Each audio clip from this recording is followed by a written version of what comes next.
What is going on, everybody? Back at you again with this another episode and edition of this Move the Chains podcast with your man and the host, Sam McIntyre. I'm repping my new t-shirt, Stone Cold. Hell yeah, brother! Stone Cold Stunner. Can't get enough. So, I want to talk today about last night's game, NFC preview again of the Niners just beating this Cowboy ass. I loved it last night. I figured it was going to happen. Stylistically, Dallas is a soft football team. You know you hate saying that, but they are. I wanted to dive into that. And the Niners getting back on track just in the nick of time before their bye week. And the Cowboys got some answers to do. Of course they do. They're the Cowboys. Fuck around, you're going to find out. There we go. So I wanted to dive into that, both sides of it, like I always do in my post-game predictions. I also wanted to get into the circus I read about this week with the Cowboys and their tours and what the fuck's going on there. And then I wanted to dive into the Lions. Mike Kesnick knows this pretty well. This football team, I've never seen a more balanced team in my lifetime than this one right now. I'd have to go back a long time. So I wanted to hop into that and what I just think. I know lately I've been doing Lions domination because they've just been kicking everybody's ass. I know it was the Titans, and I know they're not very good, but they look impressive yesterday, although they're outgained a little bit early on in that game. So not great performance overall, but then just total overdrive and dominating game. So I wanted to hop into what I meant to talk about this right at the top of this thing today about the Cowboys-Niners in Santa Clara last night. So on the Niners, on the Cowboys side of it, what are you doing? Gotta go. You know, this is what happens. You overpay for Dak. You know, it's just not a good look right now. I think they're gonna do a fire sale. They gotta do a reboot this team. Now, would I fire Mike McCarthy? I would not. Listen, I know that he's stale, and I get it. I would not fire McCarthy. I think he's a lame duck. I think this Jerry Jones, he's running the whole show. So, and when this happens with owners, and I'm really starting to see it with Jerry, he's starting to remind me a lot of Al Davis. And they're both kind of the same. They're both Mavericks. They both kind of against the grain. They've been great in the marketing. You know, Jerry played college football at Arkansas with his oil money. And listen, he's had a lot of success. And I'm not going to dispute what they've done. But it's been 30 years since they've been in an NFC Championship game. And a lot of that is on Jerry. He is so stubborn. He's ignorant. I don't think he sees it. He doesn't feel it. He's so into himself.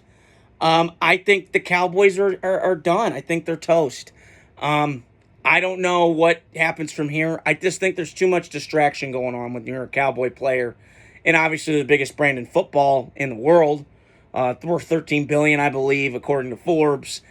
And then obviously the two biggest brands are in the NFC. It's Packers, Cowboys. They've been doing it a long time. Pittsburgh, I'm recording this Pittsburgh Giant game's going on right now, and I'll give you guys my post-game reaction tomorrow, what I witnessed in that game. But Dallas has just got a lot of question marks to me. You know, again, I've always been a fan of Mike McCarthy. He won a Super Bowl in Green Bay with Aaron Rodgers. He's a good coach. He's won a lot. Now, is he elite? No, but I think he's better than what most of the league has. I'd take him over Nick Sirianni right now. I'd take him over Sean McDermott maybe, because obviously McCarthy's got a Super Bowl. So I think the Cowboys, to me, last night, they're a soft football team. And they're not building this thing the right way. They're not building it in the lines of scrimmage like the Cowboys did in the 90s when they had the triplets, Emmitt Smith, Michael Irvin, and those boys. And they had a dominant run game with Emmitt Smith and an offensive line, the Great Wall of Dallas. You could not get through them. They don't have that right now. And they've had a really good offensive line ever since Dak's been there. And last night, they don't have that. They don't have a dominating run game. They don't have a run game. I mean, why the hell did you brought back Zeke like that was going to solve anything? You're a dope and a drunk if you think that's going to help. So it didn't last night. And Dak, listen, he's fine. He's Kirk Cousins with a Jordan brand, okay? That's what he is, okay? He's going to get you 10, 11 wins, but he's just got that ceiling. You hit it, and it's over. So I'm just not bought in on Dallas. I haven't been for the last 17 years. I've said this ever since. The accident waiting to happen every time you get your hopes up, they bring you down, and that's what happens with the Cowboys. So, you know, CeeDee Lamb's still a stud. Listen, the Cowboys need to do a lot of things. You keep a couple guys. Number one, you keep CeeDee Lamb. You draft more receivers, okay? You need some more juice in this offense. You know, you had Amari Cooper for a little bit, and you let him go. You had Dalton Schultz. You had to let him go. So there's a lot of things right now, to me, with the Cowboys that you really got to work on and get fixed up. And I don't know if it gets any easier because I'm looking at the schedule from here on out. It's tough, man. It's a tough schedule. You got the Steelers coming up. That's not an easy game. You got to play the Giants again. I know the Giants are bad, and the record shows it, but Brian Daboll's excellent coach to me. And put some respect on his name, please. He's doing this with Danny Dimes or whatever the fuck his name is. He's trash, but whatever, okay?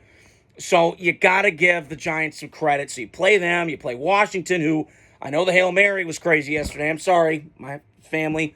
Matt Schiffler, I'm talking to you guys. I know that it was a hard game to watch yesterday. A lot of dumb, boneheaded decisions. I didn't get the coaching, but whatever. Credit to Washington. They kicked your ass for 3 quarters. So, back on the Cowboys, I'm getting back to. So, I don't believe this is fixable for Dallas. I think you got to do a complete rebuild.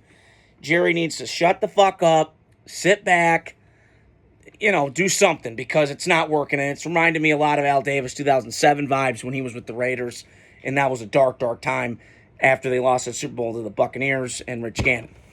So, on the Niners side, this was typical Niners fashion. They kicked your ass. They're physical. They're tough. Now, listen, their defense is not what it was a couple years ago. I will admit that. It's not. You can get big plays on them, get chunks. Their pass rush is not what it was when they had that 19 team that went to the Super Bowl. Should have won, is what it is. But they did have 4 rolling deep in that NASCAR package like the Giants had when they played Tom Brady, and they upset the Patriots, obviously. So, the Niners, to me, that felt like a great game last night. What I can't figure out with Dallas is, what the fuck was that? You came off a bye week, and Niners wasn't like a bunch of guys, and they still rushed for 223 on you. So there's something wrong in Dallas. I think that the run game, their defense isn't built the right way. They got an over-the-hill defense coordinator, Mike Zimmer, who's done a nice job, but just not there. So Niners last night, they get in a good headspace. They go on the bye week. They get some guys back. Hopefully Christian McCaffrey comes back. They have some momentum now. Okay, watch the tape, improve on what you did really well, and work on your weaknesses, and then get better there as a coach. So last night, to me, listen, how long does this group last with the Niners? I don't know. But you got to get this window. And I think the Niners, and I said this before the year, I picked the Rams to win the division, but the Niners were right behind them because the Niners, to me, even though the Rams got Matt Stafford and he's getting older, you have a lot of momentum in terms of the young roster that's there. Niners have an older team. Not to say it's a bad thing, but it's a lot of older players, a lot of wear and tear on those tires. They can break down more easily than the younger guys who, like the Rams have. So, very interesting stuff. And we will find out what happens. Fuck around, you're going to find out the next couple weeks or so in the NFC. It's getting tighter and tighter. So, I wanted to hop on, and I wanted to say this about Mike Kesnick's Lions. Listen, they are impressive to me. I love everything about this team. Their front office, they fit Dan Campbell. Tough, physical, resilient, passionate. God, they care. And I just, when I watch this, I wish the Raiders had this passion in this direction because it's just like the Lions are going rocket ship, and I'm bought into rocket ships. Go, go, go. And I'm in for it, okay?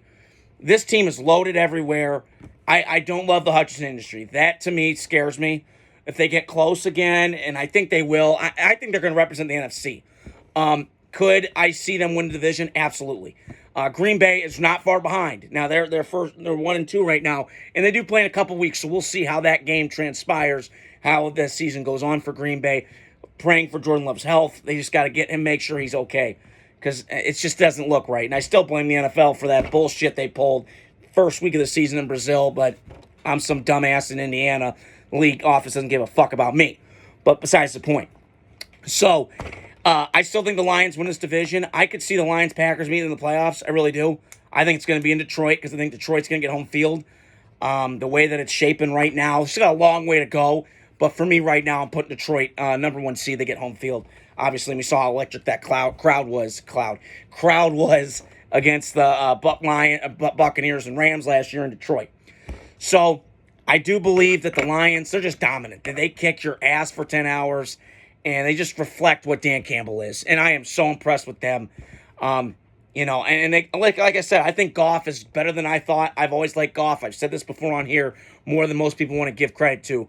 But that's all I wanted to say tonight. I hope you guys are doing well today on this manic Monday. Hope we're doing well. Like I always say in my videos, hit the like, subscribe, share button. I'm going to be putting it all to my outlets. And talk to you guys soon. Have a great night.